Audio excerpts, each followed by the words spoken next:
Welcome to LNCN-100, Lincoln's Life and Legacy. I like to begin each semester with a brief introductory lecture that I like to have students view before we have our actual first face-to-face class. And its purpose is to orient everyone to the fact of where does Abraham Lincoln come from by examining his family tree. And by looking at Lincoln's family tree, the purpose of it is, and the point I want to make is, there's really nothing special about Abraham Lincoln. He wasn't born into a wealthy, prominent American family. He basically is just like most Americans of his time, born in the early 19th century. There's certainly nothing special about Abraham Lincoln. He comes from the most humble, hard-scrabble origins that most common, everyday Americans would have come from, and experienced the same experiences that the overwhelming 99%, shall we say, of Americans would have experienced, especially on the frontier. His was a family on the move, characterized by the notion of a wanderlust, a sense that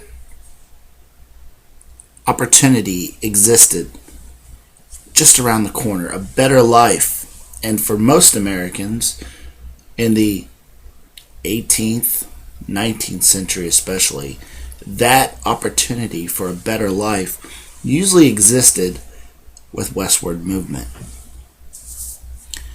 And especially with the Lincolns in the late 18th and going into the early 19th century, that life existed west of Appalachia, on our side. Especially when Americans started moving west of Appalachia at the end of the American Revolutionary War. Now, I'm going to go through Lincoln's family tree very quickly, but first let me just sort of give a overview. After the first Lincoln arrived in Massachusetts, that is colonial Massachusetts or British North America, long before the American Revolution. Not one generation of Lincolns born afterward would be born and died in the same place. This is a family constantly on the move. Abraham Lincoln, the focus of this class, is the seventh generation of his family in America. And he would become the first United States president born outside of the original 13 colonies of British North America, which would become the original 13 states.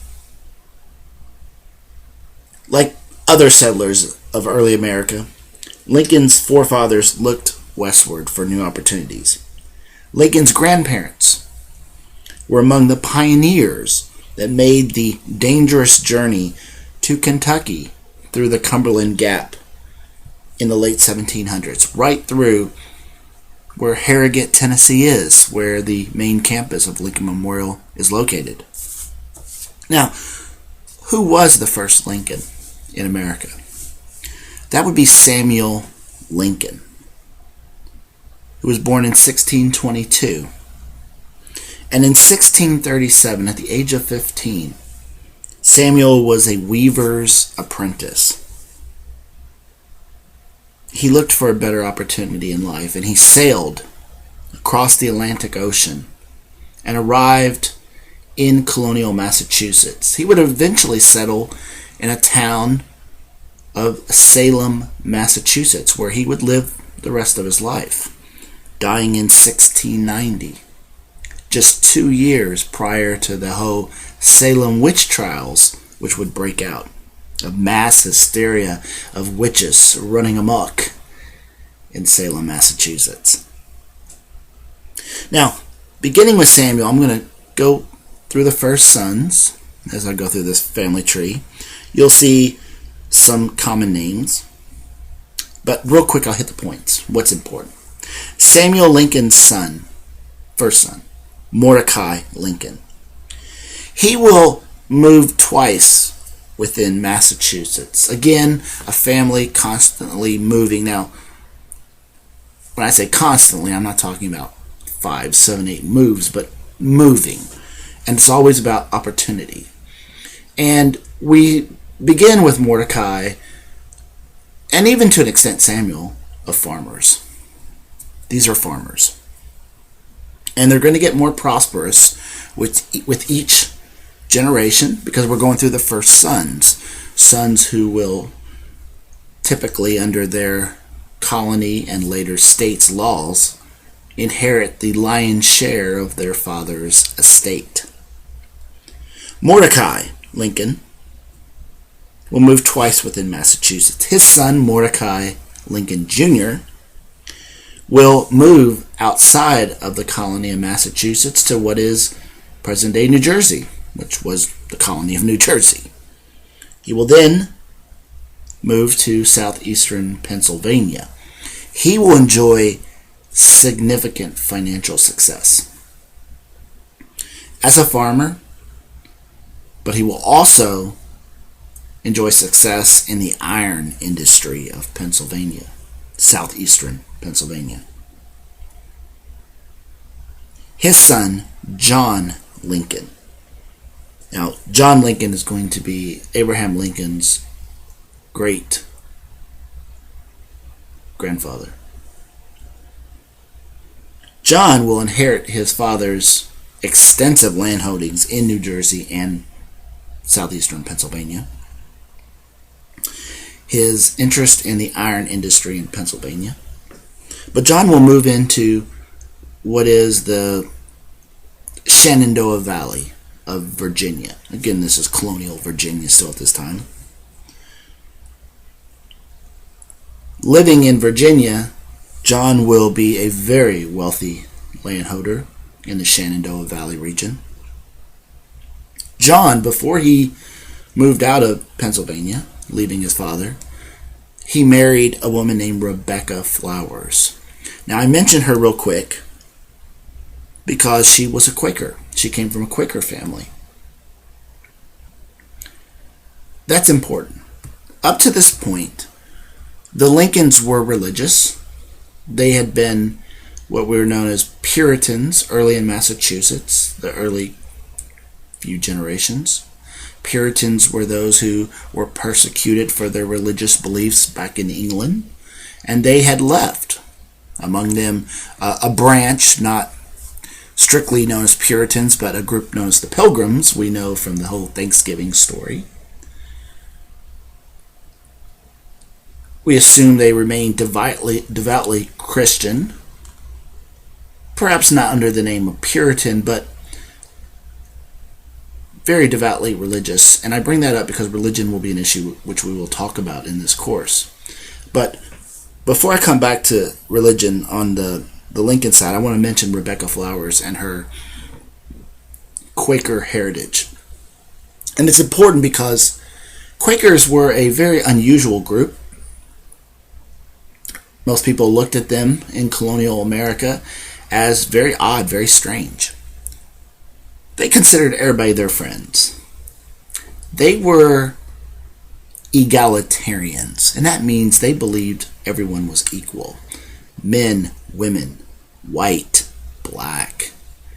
They believed even Native Americans needed to be treated fairly. They believed in women having a voice in their community, in their churches, which was very unusual among most Christians. And I mention this because they were anti-slavery, obviously believing whites and blacks were equal. And I have to mention this because we're going to be talking about slavery in this class. We're going to be talking about Abraham Lincoln's views on slavery. We'll also be talking about his views on race. And those are separate issues. As we'll talk about, just foreshadowing and going ahead and telling you, we'll talk about how Lincoln is anti-slavery. But that doesn't necessarily mean that Abraham Lincoln will later believe whites and blacks are equal in every respect. But I bring this up now because of the anti-slavery sentiment. Quakers are anti-slavery, and this strand runs through the family, and there is sufficient evidence to point to many occasions in which the Lincolns are very public, vocal in their anti-slavery sentiment. And that is a strand that carries through his family, and one that Abraham Lincoln will become aware of as a young man and shape his views. Now John, who will make his home in the Shenandoah Valley region of Virginia, will have a son, Abraham Lincoln. Now this is only the 5th generation of Lincolns. We're not to the 7th, which is Abraham Lincoln, the focus of this class. This is the first Abraham Lincoln. This is Abraham Lincoln's grandfather. He will inherit his father's estate. He will do very well for himself. During the American Revolutionary War, as a very successful man, businessman, farmer, extensive land holdings, he will be elected in his community to be the captain of a militia regiment from Virginia. He will become known as Captain Abraham Lincoln. Now remember that rank, because that'll come back in this semester in one of our early lectures.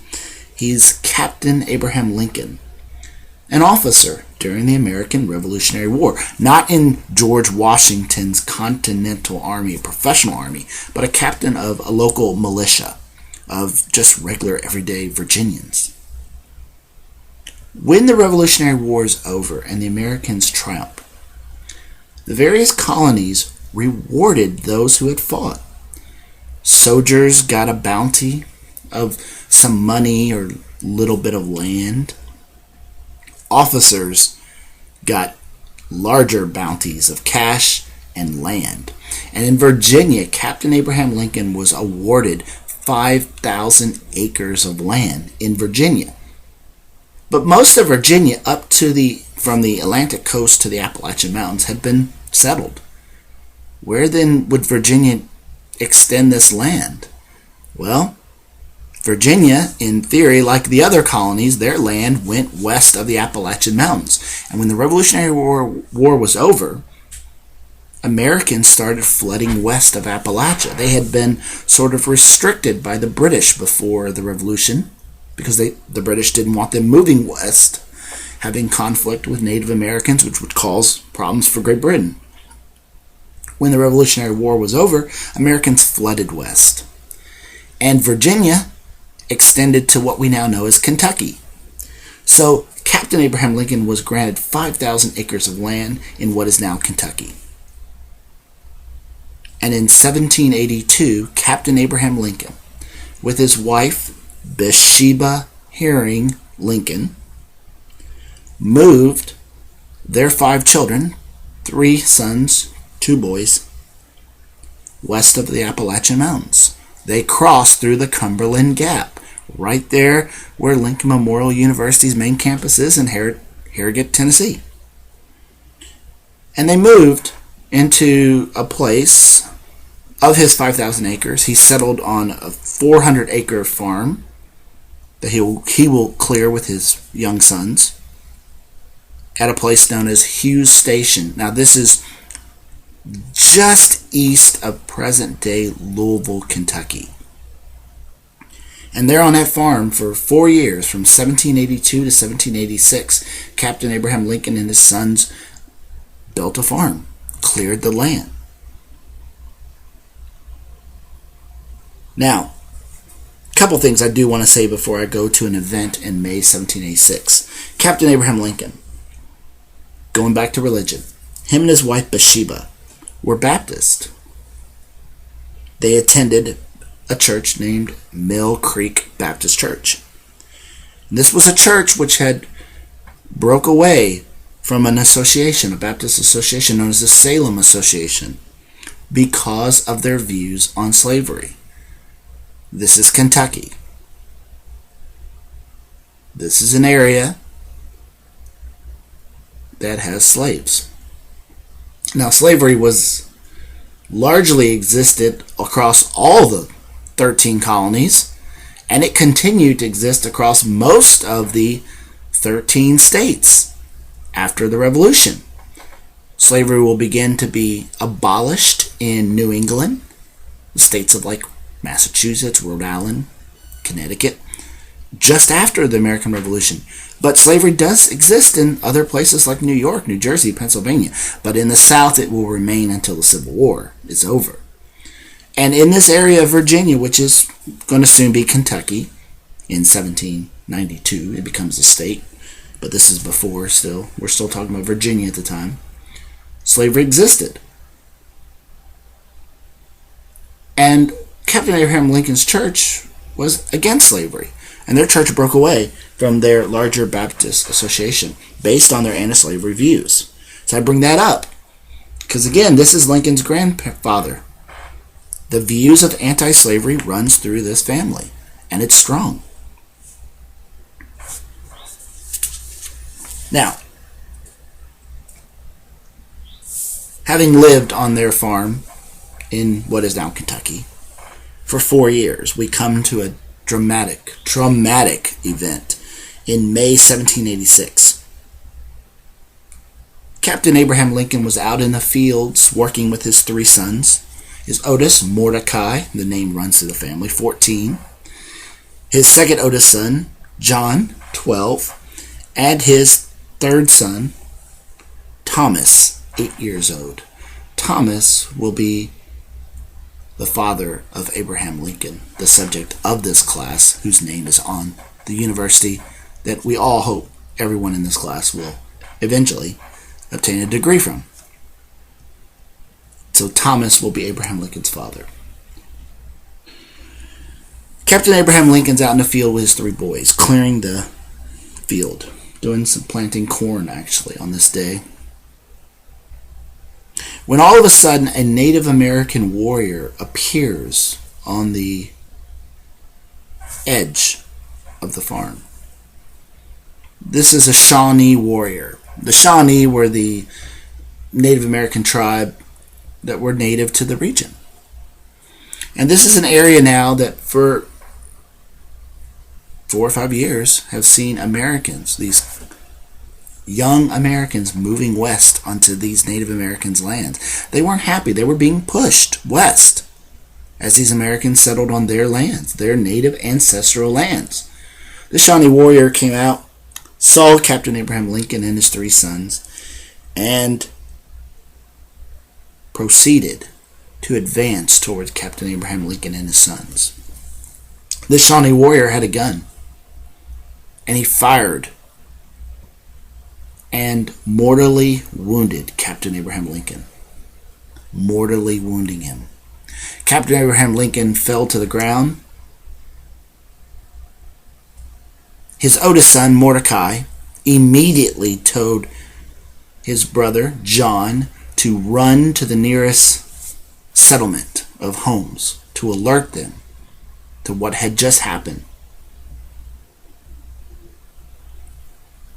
The youngest son, Thomas, Abraham Lincoln's father, was paralyzed in fear, shock. This 8-year-old boy huddled over his dying father, crying. Mordecai bolted for the family cabin. Inside was his mom, Bathsheba, and his 2 sisters. Mordecai, at age 14, had the presence of mind to bolt to the cabin and retrieve his father's gun. Mordecai came out of the cabin, brandishing his father's gun, at the very moment he saw the Shawnee warrior closing in on his young brother Thomas, presumably to perhaps finish off Captain Abraham Lincoln, and who knows if it meant butchering and slaying the entire family present.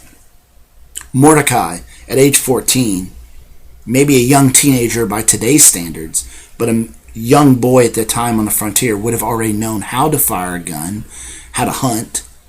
He took dead aim, shot, and killed the Shawnee warrior. Funny how history could change by one little thing. Who knows what could have happened? Had Mordecai missed? Had the Shawnee warrior killed Thomas? That would be no Abraham Lincoln.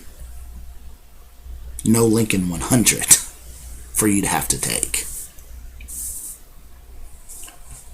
But the death of Captain Abraham Lincoln is very important. Not only did it leave the Lincoln family without a husband and a father, but it also had a long-term financial impact on the Lincoln brothers. You see, according to Virginia law, Mordecai, the oldest son, will inherit his father's estate, the entire estate, which included the 5,000 acres and everything else his father had acquired in his life. This law thus negatively affected his other brothers, John and Thomas Lincoln. And thus, Thomas Lincoln, Abraham Lincoln's father, his path through life is altered. He had yet to start any formal education. He's not going to get any formal education. Thomas is never going to go to school a day in his life. His mother, Bathsheba, is going to have to send him out, apprentice him out to learn trades so he can succeed in life. His older brother, Mordecai, is going to be fine and does very well in his life because he inherits the entire estate. But Thomas is going to spend his life learning trades. He will be sent out to work on farms to learn how to be a farmer, a successful farmer. He will learn two important trades, carpentry and cabinet making. He'll be a carpenter and a cabinet maker, which will help supplement his income when farming isn't doing very well for him. And quite frankly, he's going to need these skills because Thomas is going to struggle in his life.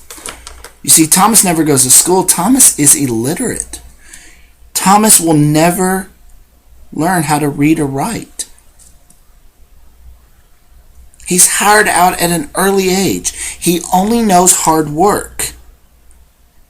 He will have a tough life, and this is important for Abraham Lincoln. Now we see how a family, if we go through the first sons, are very wealthy. How do we get to Abraham Lincoln? If you know something about Abraham Lincoln and his birth, he's born into a log cabin. Very tough life. It's because his father, the death of Lincoln's grandfather, Captain Abraham Lincoln, will put his father into a life altering what could have been a decent life, an affluent life, to one that's now a hard scrabble life. We don't know much about Thomas's early years post this. What we assume he's spending these years from age 8 on to becoming a young man on his own, learning his trade, how to be a farmer, how to be a carpenter, a cabinet maker, and away from his family as he's spending weeks and months on other farms and such and working with carpenters and cabinet makers to learn the trade.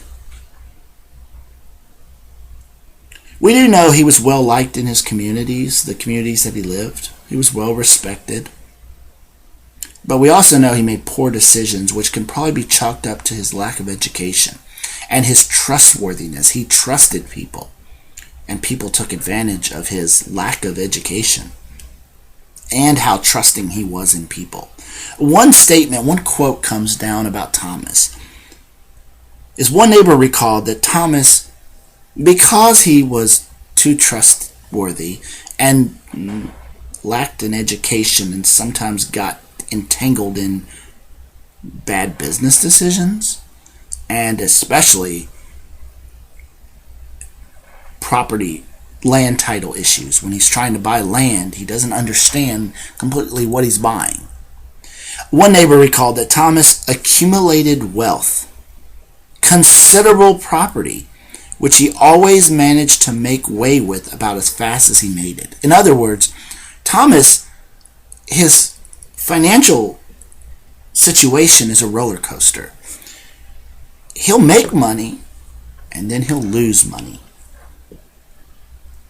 constantly in his life. It's things he'll take one step forward, 2 steps back. Maybe 2 steps forward, 1 step back, but constantly it's not a progression. He does struggle. As he becomes a young man, at the age of 28, he meets and marries a woman named Nancy Hanks. Nancy Hanks had a tough life as well. Following the death of her parents, which came quite suddenly and very close together. We don't know a lot about Nancy, but we do know she lost both of her parents at a young age. She and her 8 siblings were scattered. It is believed that an aunt, her mother's sister, brought her to Kentucky around the Springfield, Kentucky area. And she met Thomas, who was living in Springfield, making a life as a small farmer. They grew to love one another, and on June the 16th, 1806, Thomas, 28, Nancy, 22, were married by a Methodist pastor. And they made their life there. They very quickly had a daughter, Sarah. February 10th, 1807, she was born. Sarah born on February 10th, 1807. Now the Lincolns, Thomas and Nancy, they typified families who settled on the Kentucky frontier in the early 1800s. They built self-sufficient lives around the area's natural resources. They cleared the land, they raised vegetables, used the trees to build and heat their homes, their modest cabins. They hunted game, and they raised their children. But shortly after Sarah was born, Nancy became pregnant with their second child. And in December 1808, Thomas Lincoln, knowing that he needed better land to succeed as a farmer, had an itch to move to another land, another piece of property. So in December 1808, he paid $200 cash for a 300-acre farm known as Sinking Spring Farm.